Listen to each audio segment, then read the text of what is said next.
주의 이름으로 부탁을 드립니다. 이 시편 42편은 정말 우리가 오늘 읽은 대로 너무너무 좋은 말씀으로 가득 차 있어요. 아주 낯익은 말씀들로만 가득 차 있죠.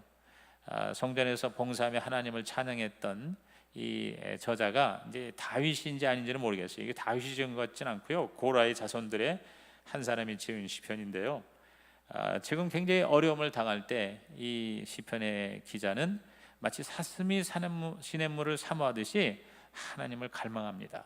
그러면서 하나님을 부인하는 무리들의 협박에 절대로 굴하지 않을 것을 결심하고요, 인내로 하나님을 바라는 신앙으로 결국 승리의 삶을 하나님 앞에 노래합니다.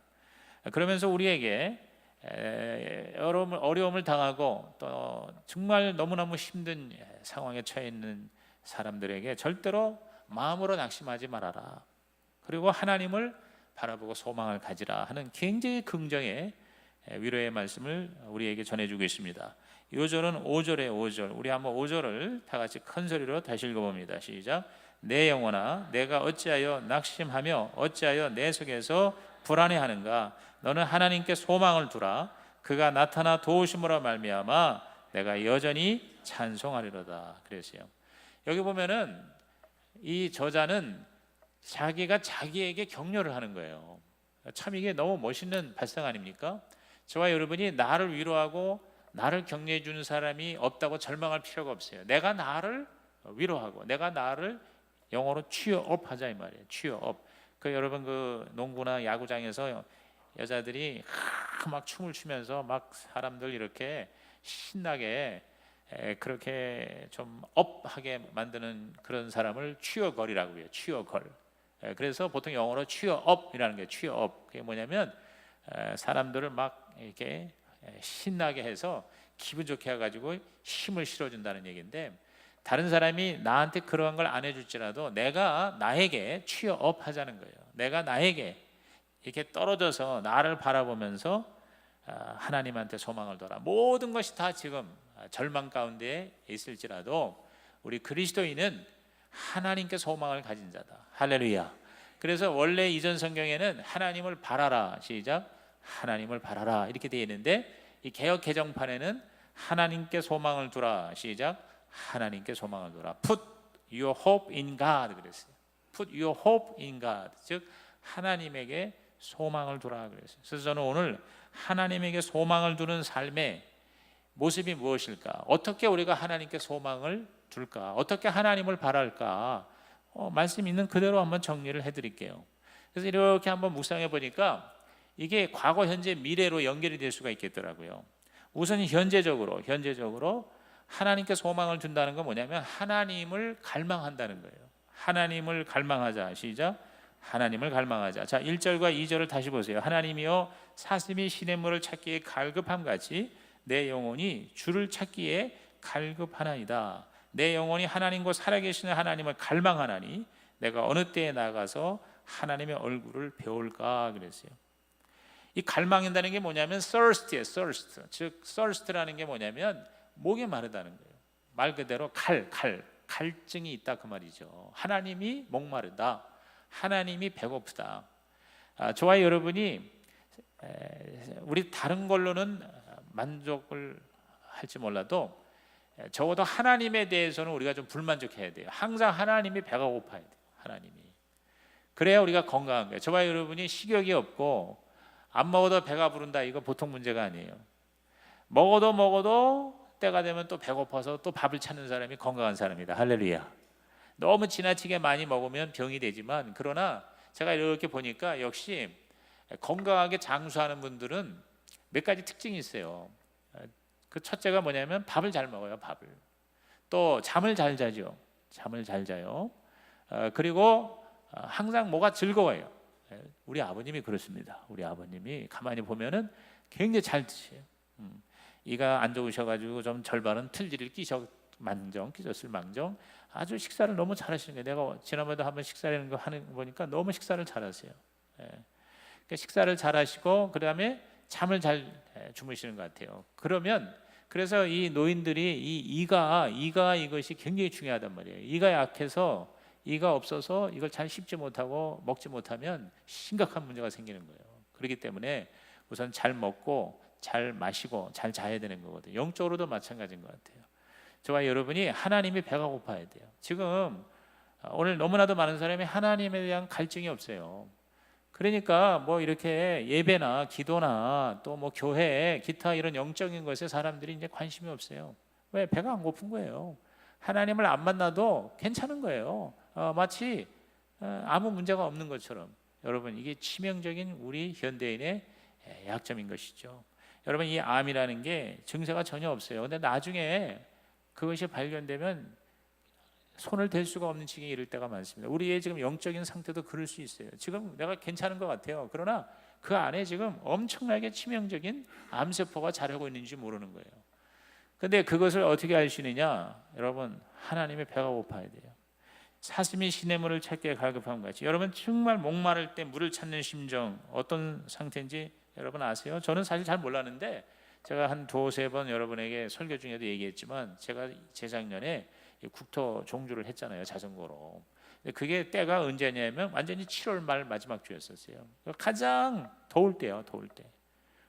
그런데 낙동강에서 타고 올라오는데 그야말로 한 하루 정도의 길은 거의 매점도 없고 물도 제대로 마실 수가 없는 그러한 자전거 길을 달려오는데 하늘에서 그냥 떼약볕이 내리 쪼이고 물은 다 떨어지고 온 몸이 그냥 소금에 절여 있듯이 그렇게 무더운 그런 가운데서도 어쨌든 마치 무슨 순례하듯이 이렇게 자전거를 타고서 올라와서요. 그래서 아마 구민과 대구 그점 지역에서 비로소 이제 휴게소가 나오고 거기서 이제 가서 물을 찾고 그다음에 그 얼음 요새는 그 보면 편의점에 얼음만 따로 이렇게 컵에다가 이렇게 비닐봉지를 해놔요. 그럼 그 얼음에다가 이 커피나 냉커피나 아니면 또 마실 거 이런 것들을 이렇게 액체를 비닐 그 봉지에다가 팔잖아요. 그러면 그거를 그 얼음에다가 이제 부어가지고 그거를 마시게 돼요. 뭐 냉커피든지 아니면은 여러 가지 주스라든가 드링크를 마시는데 제가 그때 그 막 목에 타가지고 진짜 죽을 것 같은 상황에서 그때 그 휴게소에 들러서 그때 우리가 셋이서 이제 타고서 그 세 사람이 그걸 이제 제가 사서 줬는데 지금도 그 한 번 만나면 나만 보면은 그때 그걸 잊을 수가 없대요. 그때 사준 그게 얼마나 시원하고 맛있는지. 여러분, 우리가 이렇게 하나님에 대해서 목에 말라서 너무너무 정말 아주 안 마시면 죽을 것 같이 그렇게 하나님을 갈망하는 거, 여러분 이것이 최고의 축복인 줄 믿으시길 바랍니다. 여러분, 복이라는 게 나보다 조금 잘 사는 게 복이 아니에요.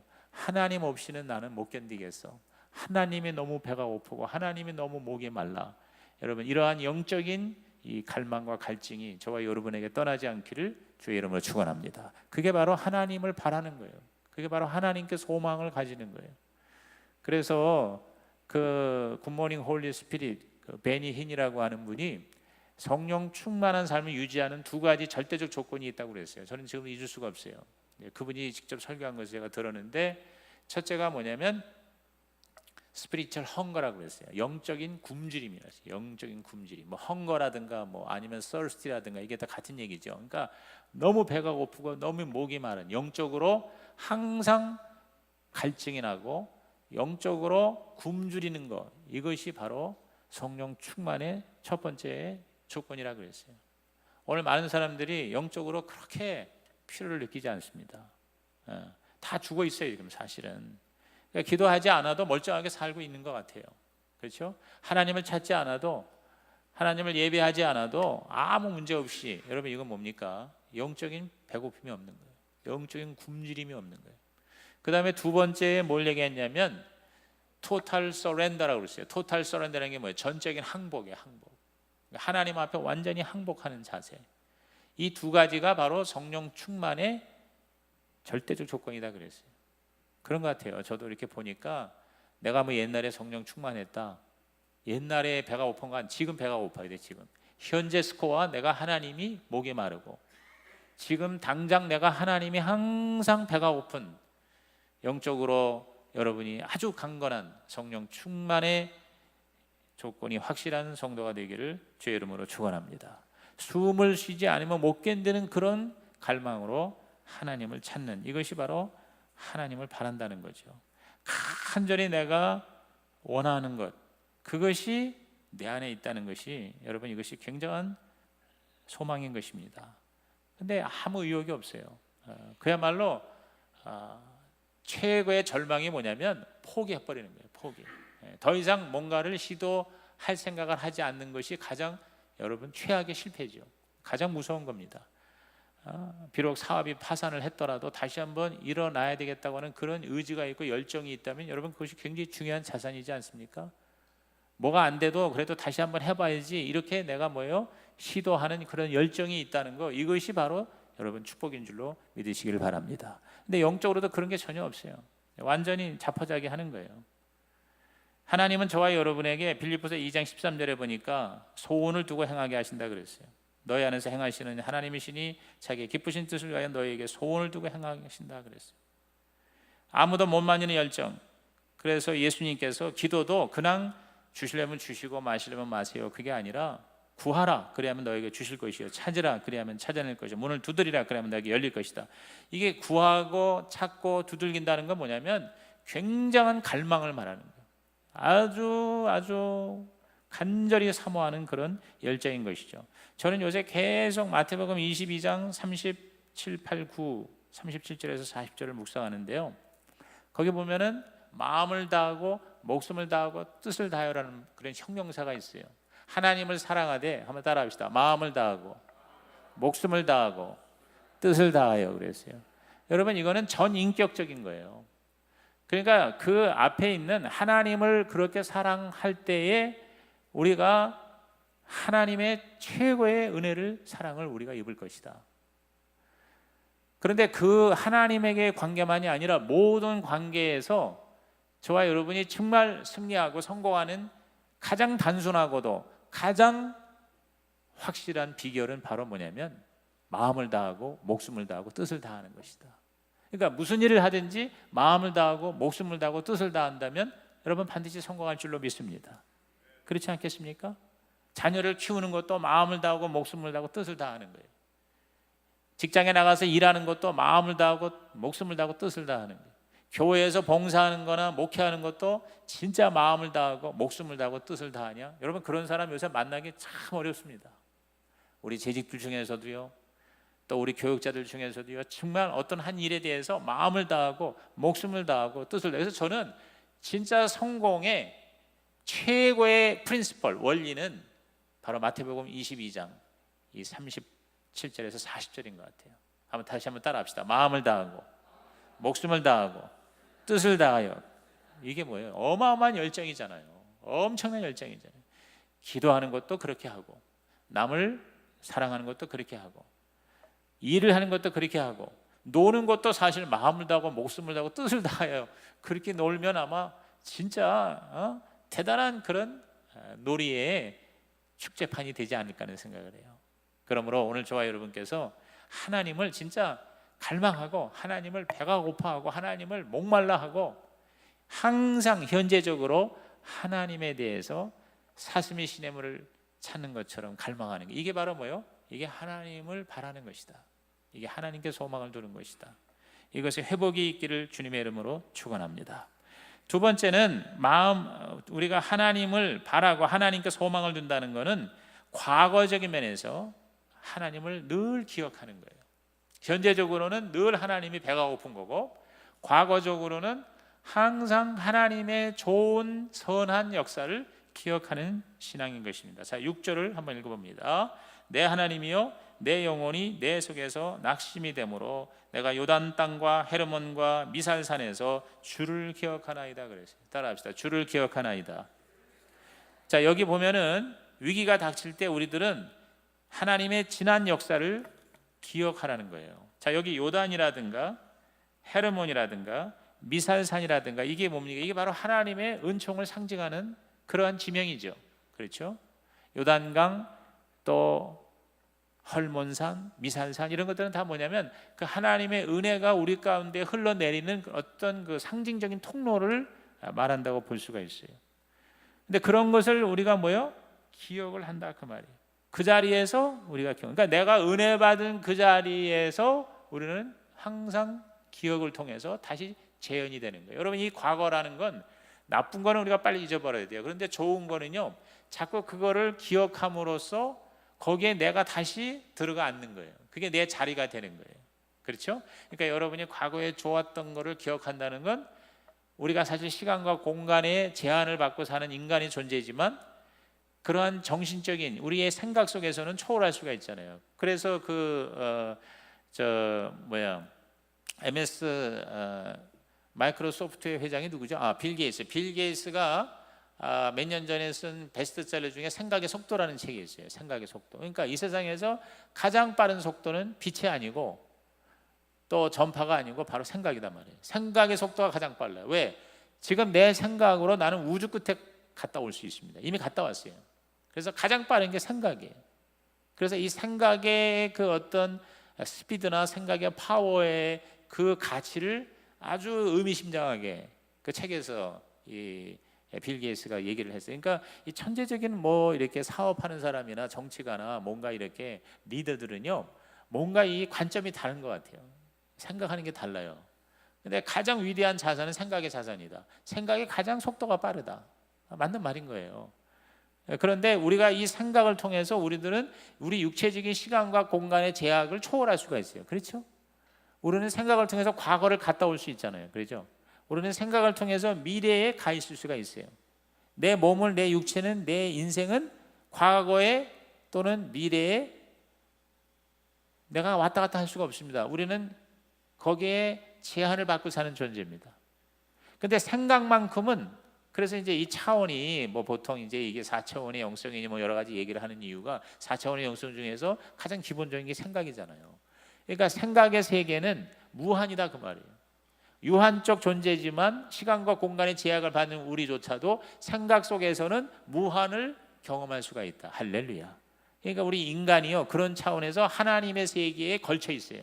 그러니까 짐승과 달리 우리 인간은 짐승의 세계에도 있고 신의 세계에도 있는 이 양쪽에 지금 걸쳐 있는 아주 독특한 존재가 우리 인간이죠. 왜? 하나님을 닮았기 때문에. 그러니까 우리들의 육체라든가 우리들의 인간 구조는 짐승을 닮았지만 우리들의 인격이나 생각은 하나님을 닮았기 때문에, 그렇기 때문에 우리가 이 제한적인 3차원적 삶에 살지만 4차원 이상, 사실은 조용기 목사님의 4차원도 과학적으로는 조금 문제가 있다고 그래요. 왜냐하면 우리가 현재 사는 게 4차원이라는 게, 3차원은 공간이고 거기에 시간이 들어갈 때 4차원이라고 그러는 거예요. 그러니까 이 평면이 2차원이잖아요. 선이 1차원이잖아요. 근데 공간이 3차원이에요. 근데 그 3차원에 시간이 들어갈 때 4차원이 된다는 거예요. 그래서 인간 세계는 4차원인데, 그런데 그 이상의 차원이 있다는 거예요. 실질적으로 과학적으로 사람들이 차원이 존재한다는 거예요. 차원이. 그러니까 천국이라는, 우리가 앞으로 갈 천국은 이게 다차원 세계라는 거예요. 다차원 세계. 그래서 우리는 지금 4차원, 끼껏해야 4차원이에요. 최고의 차원이 4차원이에요. 시간과 공간 속에 우리는 있어요. 그런데 시간과 공간을 뛰어넘는 5차, 6차, 7차, 그래서 뭐 현재 과학적으로 11차원까지도 얘기가 되고 있다고 그래요. 나는 모르겠는데 깊이 과학을 연구한 사람들이 그런 얘기를 하더라고. 근데 그게 굉장히 일리 있는 얘기거든요. 그래서 우리가 앞으로 갈 천국은 완전히 우리하고는 차원이 달라요. 그러니까 우리가 살고 있는 이 차원을 가지고 있으면서도 차원이 더 높은 차원이에요.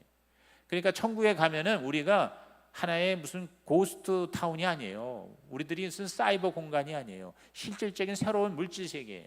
그래서 새 하늘과 새 땅이라고 그랬어요. 그래서 반드시 천국에 가도 먹고 마신다고 그랬어요. 우리 그 문자 그대로 우리가 믿어야 돼요. 천국에 갈 때 저와 여러분이 이 세상에서 가장 좋았던 거, 천국에 그 이상 좋은 게 다 있다는 거예요. 아멘. 근데 천국에 이 세상에 아주 안 좋은 거는 전혀 없는 것이 천국이다. 할렐루야. 천국에 가고 싶어요? 안 가고 싶어요? 우리 오늘 그냥 이 세상 다 끝내고 오늘 천국 갈까요? 근데 문제는 뭐냐면 그 천국을 내 마음대로 갈 수는 없다는 거예요.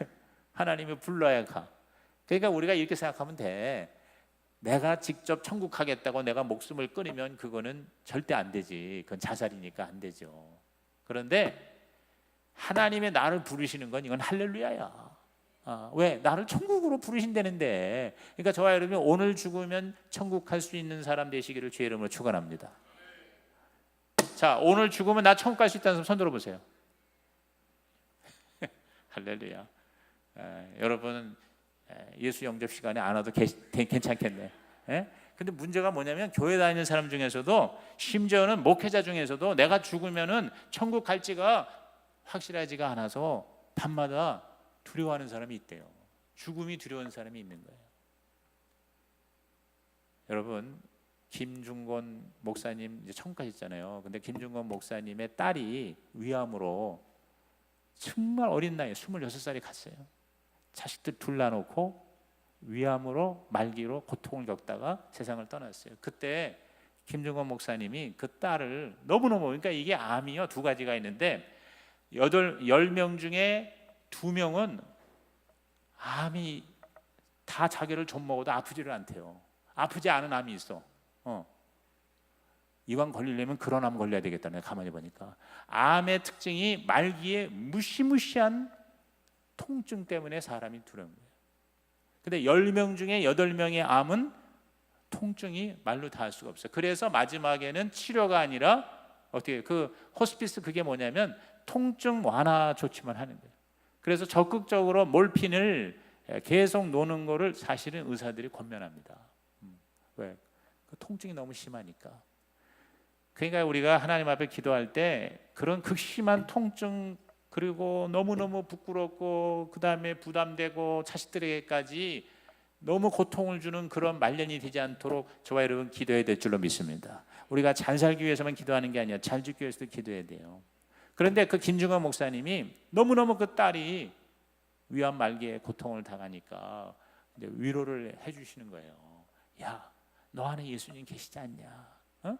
너가 지금 죽어도 천국이 너를 기다리고 있고, 비록 네가 지금 26이라는 나이에 먼저 가지만 아빠가 너를 따라서 나중에 천국 가서 만날 테니까 천국의 소망을 갖고 위로를 받고 힘을 내라.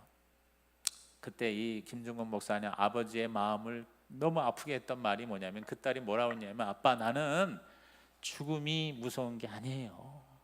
나는 죽으면 천국 가는 거 믿어요. 나는 지금 내가 당하는 이 고통이 너무 참을 수가 없어요. 이 고통이 무서운 거예요. 이게 멀쩡하다가 갑자기 뭐 예를 들어서 몰핀이 사라지거나 아니면 또 이 고통이 주기적으로도 오잖아요. 그런데 극심한 고통이 밀려올 때 이 통증이, 고통이 내가 무서운 거지 내가 죽음이 무서운 게 아니에요, 아버지. 내가 그 김중건 목사님의 그 딸에 대한 그 연민의 이야기를 들었을 때 정말 마음이 짠하더라고요. 그래서 그때 김 목사님이 이 딸이 구원의 확신이 있는데, 근데 우리가 죽음이 무서운 게 아니라 고통이 무섭다는 거예요. 고통이. 그래서 제가 얘기가 좀 딴 데로 갔습니다만, 저와 여러분이 천국에 반드시 갑니다. 아멘. 예수님을 나의 두 가지로 고백해야 돼요. 나의 구주로, 나의 주님으로.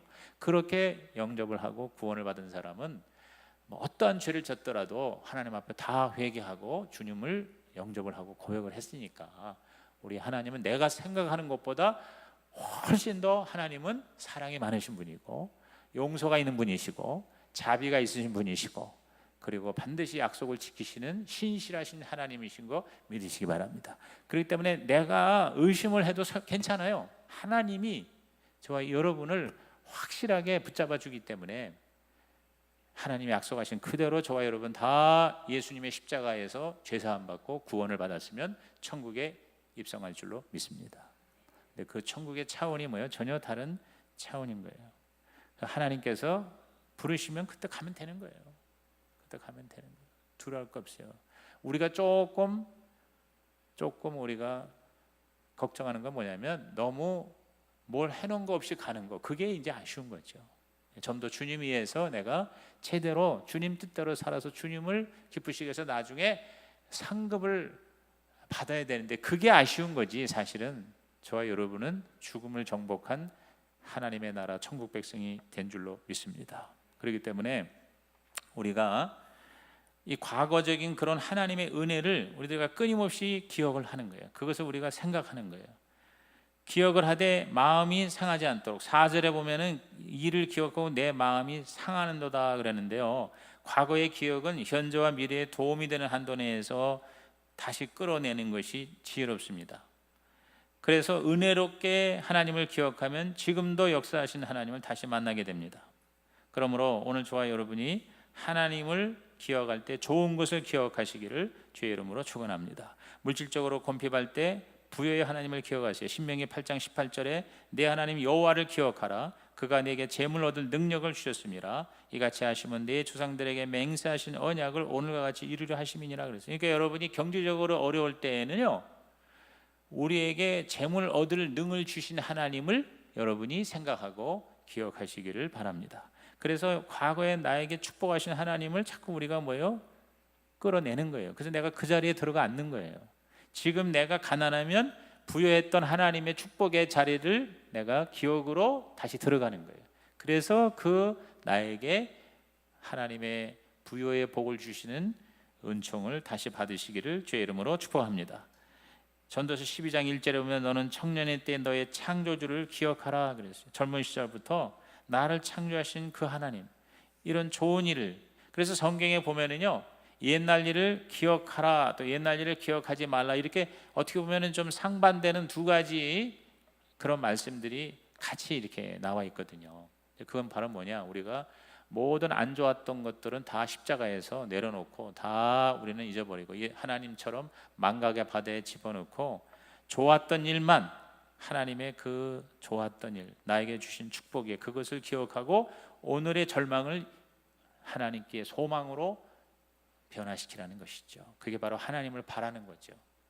그래서 여러분이 끔찍하게 어려울 때 너무 하나님께서 우리를 해결해 주신 것, 그걸 기억하세요. 저는 몇 가지를 내가 힘들 때마다 기억을 해요. 우리 아버지가 진짜 그야말로 3개월밖에 못 산다는 그런 일종의 데스 센텐스, 즉 사형 선고를 받았을 때 우리 주님으로부터 치유를 받고 그 암덩어리가 지금도 내가 눈에 생생히 기억해요. 이렇게 집은 잘 기억이 안 나는데, 그런데 이 아버지가 토해내는데 그 안에 아주 그 더러운 덩어리가 이 속에서부터 이게 나와가지고 그 하나님께서 그 암덩어리를 제거하셨어요. 그래서 그때 이후로 아버지가 완전히 새 사람이 된 거예요. 그래서 비록 좀 경제적으로는 힘들었고 아버지가 간에 이제 공업을 하고 박스 공장 하면서, 그래서 나도 같이 일하면서 나도 이렇게 등짐 나르면서, 제가 여기 보면은요 이렇게 요 뼈가 약간 어긋나 있어요. 왜냐하면 내가 저 골판지 있거든요. 그 골판지가 이제 트럭에서 오면 그거를 등에다 치고 이제 그 우리 공장 겸 집에 끌고 들어오는 거예요. 그래서 이제 거기서 그 골판지를 가지고 상자를 만들고 박스를 만들어서 그걸 아버지가 자전거에다 싣고서 이제 배달을 하고, 그렇게 하면서 다시 새로운 삶을 시작을 했었어요.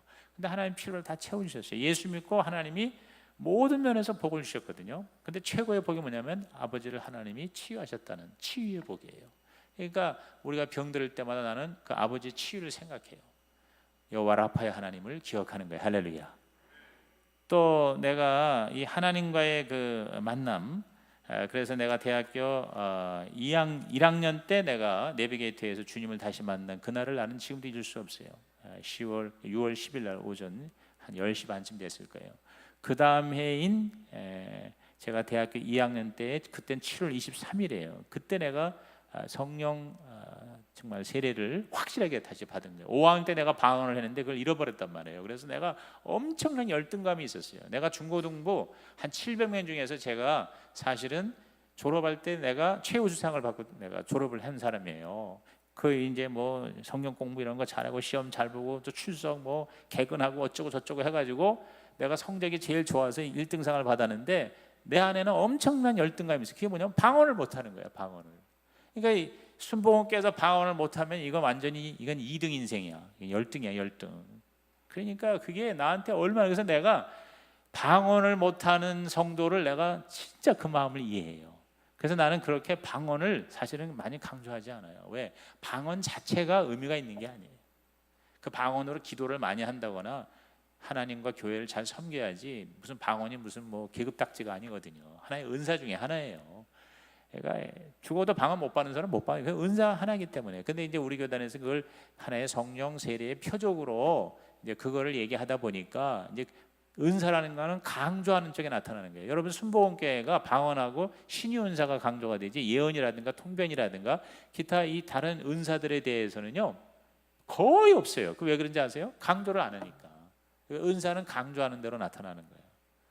근데 아무튼 그랬는데 제가 1976년 7월 23일 날 기도원에서 그때 내가 사과 훔쳐 먹다가 이제 회개하고 나서 하나님 앞에 혀가 꼬부라지면서 터져서 이제 내가 방언이 어떻다는 거를 그때 그 혀가 꼬부라지면서 나오는 그거를 지금도 도저히 잊을 수가 없어. 그래서 내가 가끔 영적으로 내가 다운될 때마다 내가 그 시간과 장소를 내가 끄집어내는 거예요. 기억하는 거예요. 하나님을 기억한다는 건 뭐냐면 내 과거에 하나님이 나에게 주셨던 최고의 축복을 내가 어떻게 하는 거예요? 끄집어내는 거예요. 그리고 그 자리에 그 시간에 내가 다시 가서 앉아 있는 거예요. 그리고 그 하나님에게 소망을 갖는 거예요. 할렐루야. 내가 또 잊을 수 없는 게 미국에 유학 가가지고 정말 너무너무 힘들었어요. 이 영어도 제대로 못하는 게 가가지고 말이에요. 석사 2개 하고 박사 하는데 아주 진짜 힘든 거야. 책을 읽어야 되는데 얼마나 책의 리딩 어사인먼트가 많은지 과목당 1500페이지 정도는 읽어야 돼. 1500페이지면은 거의 5권에서 6권이야. 그런데 내가 예를 들어서 한 5과목을 듣는다. 그러면 책만 한 학기라는 게 그게 코어이기 때문에 딱 10주예요. 10주.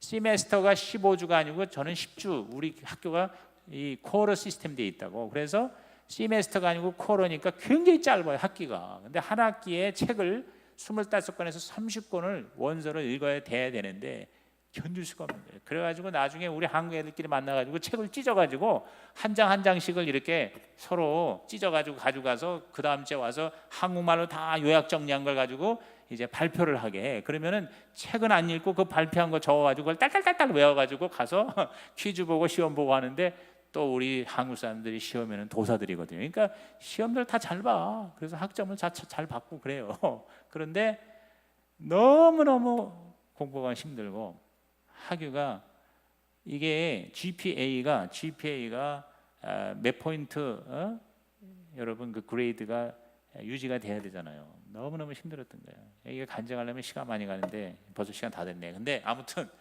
그때 제가 솔직히 내가 무슨 생각했냐면 그냥 자다가 죽었으면 좋겠다. 아니면은 맹장 걸려가지고 병원에 실려가서 그 핑계 대고 다시 한국으로 호송됐으면 좋겠다. 그래서 내가 나중에 너무 힘들어가지고 우리 조 목사님께 편지를 보냈는데 뭐라고 썼는 거 아니? 목사님, 박사가 종류가 2가지가 있는데요. PhD가 있고 DMIS가 있어요. 닥터 오브 미시 알러지가 있어요. 근데 그 DMIS라는 것도 괜찮은데 그거는 굉장히 실용적이라서 이제 그게 이제 신학계에서는 디민이라는 것과 비슷한 거야. 그래가지고 그거를 하고 하면 어떨까요? 일말의 희망. 그래 그거랑 또 빨리 따가지고 와라. 이렇게 이제 내가 답장을 이제 기다린 거예요. 그랬더니 딱 답장이 왔는데 뭐라고 써 있는 거 아니? 네가 알아서 해라 그러더라. 그러면서 하는 얘기가 네가 받은 학위는 네가 천국 갈 때까지 너를 따라다니는 꼬리표가 될 것이니라. 그렇게 쓴 거야. 그 말은 무슨 말이야? 제대로 하라 이거야. PhD 하라는 거야. 그래서 죽자 살자 해가지고서 정말 하나님의 기적으로 설사를 내가 하루에 10번씩 하면서 내가 그 제너럴 이그잼을 보는데 5과목을 보는데 한 과목당 5시간을 앉아서 이 에세이를 써야 돼. 한 30장을 써야 되는 거예요. 근데 그 시험을 치는데 계속 설사가 나지. 내가 그때 내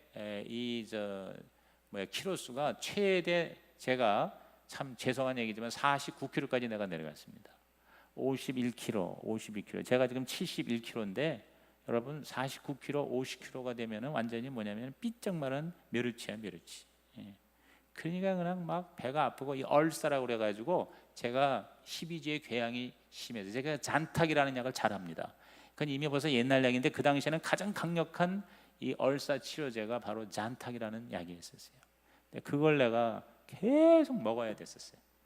그래가지고 우리 딸이 내 등 뒤에다가 볼펜으로 동그라미를 그려요. 왜냐하면 이 위장에 얼싸가 있으면요 등이 아파요. 등이 한 스파트가 무지하게 아파요. 그럼 거기를 눌러가지고 이렇게 이제 볼펜으로 치고 거기를 집중적으로 애가 이제 타고 누르는 거예요. 이제 그래야 이게 이제 좀 릴리스가 되더라고요. 사실 내가 이렇게 그냥 목회하는 거라면 박사학위 안 받아도 될 걸 괜히 받느라고 고생을 한 거야. 차라리 그거 안 받았으면 더 좋았지 않나 하는 생각이 들어요. 그런데 하나님이 저를 쓰시기 위해서. 그래서 사실은 제가 정식 PhD는 우리 하나님의 성회에서는 제가 사실은 넘버원이죠. 제가 첫 번째예요, 사실은. 근데 그런 게 무슨 소용이 있어? 그러나 어쨌든 내가 그때 우리 하나님 앞에 이 5HT라고 5개 HT가 뭐냐면 honor theory라는 거예요. 그래서 이제 이게 5과목 3개 이상 HT를 받아야 박사과정에 이제 들어오는 그 시험에 하나님께서 34명 중에 5HT 유일하게 내가 받은 거, 여러분 내가 간증했죠. 근데 지금 내가 이제 이걸 뭐 얘기하는 거니? 오늘 이 말씀에 주님을 기억하는 거예요. 그때 나를 도우신 하나님. 그러니까 지금 내가 너무너무 막 뭐가 안 되고 막 힘들고 아프고 짜증나고 죽고 싶고 그냥 막 진짜 자살하고 싶을 때가 있다면 어떻게 해야 돼? 바로 그때 나를 건져주신 나에게 5HT를 받게 하시고 PhD를 받게 하시고 결국은 그걸 넘어가게 하시고, 그래서 결국 제가 박사과정 전과정에 All Straight A를 받았거든요. 그러니까 그거를 내가 기억을 하는 거예요. 나에게 그렇게 은혜 주신 하나님. 할렐루야. 뭐 이런 거 하려면 한이 없어. 오늘 그냥 오늘 그냥 우리끼리니까 그냥 한번 밤새 볼까요? 예? 오늘 11시까지 하지 말고 내일 새벽 4시까지 한번 올라이트 한번 할까요? 할 거 많아요. 제가 한 가지만 더 얘기할게요. 그게 바로 우리 막내 지민이에요. 지민이를 낳은 것도 어마어마한 하나님의 기적이죠, 기적. 나는 딸 둘로 그냥 만족하기로 했어요. 근데 이동원 목사님 때문에 내가 이동원 목사 만나는 나보가 생명이 없으시군요. 무슨 말씀하십니까? 아들이 있는 자에게는 생명이 있고 아들이 없는 자에게는 생명이 없느니라. 그렇게 얘기를 하시더라고요. 거기에 내가 이제 약간의 열을 받아서 하나님 앞에 나에게도 아들을 주옵소서. 그래서 기적적으로 우리 아들이 태어났는데 이제 아시다시피 만 3살 되게, 얘가 97년생인데 2000년도 10월, 지금도 잊을 수가 없지. 2000년도 10월 31일이야. 애를 찾은 날은 11월 2일이야. 11월 2일이 경찰의 날이더라고.